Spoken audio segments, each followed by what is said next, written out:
ଆଜି ରାଜବୀର ଶାରଦାର ଜୀବନକୁ ବଞ୍ଚାଇ ଦେବେ। ଏପଟେ ଜଗଜିତ ଶାରଦାକୁ ନିଜ ବନ୍ଧୁକ ମୁନରେ କାବୁ କରି ରଖିଥିବେ।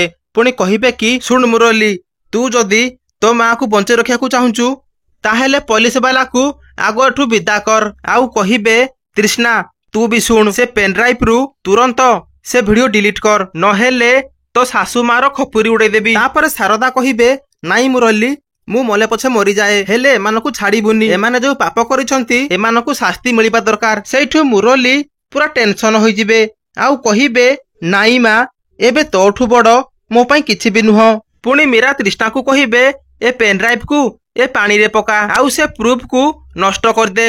ତାପରେ ରାଜବୀର ସେପଟେ ମନେ ମନେ ଭାବୁଥିବେ ମତେ ଲାଗୁଛି ଏବେ ବି ମୋ ହାତରେ ଚାନ୍ସ ଅଛି ତୃଷ୍ଣାଙ୍କୁ ମୁଁ ଇମ୍ପ୍ରେସ କରିକି ନିଜର କରିବା ପାଇଁ। ଏହାପରେ ରାଜବୀର ଏମିତି ଭାବି ଜଗଜିତକୁ ଗୋଟେ ଧକ୍କା ଦେଇକି ଶାରଦାକୁ ବଞ୍ଚାଇ ଦେବେ। ତ ଦର୍ଶକ ବନ୍ଧୁ, ମାନୁଛୁ ରାଜବୀର ଗୋଟେ ଭଲ କାମ କଲା, କିନ୍ତୁ ସେ ଯୋଉ ଉଦ୍ଦେଶ୍ୟ ରଖି କାମଟି କଲା ମୋ ମତରେ ତାର ଉଦ୍ଦେଶ୍ୟ କେବେ ବି ପୂରଣ ହବନି। ହେଲେ ଆପଣଙ୍କ ମତ କଣ ଆମକୁ କମେଣ୍ଟ କରନ୍ତୁ।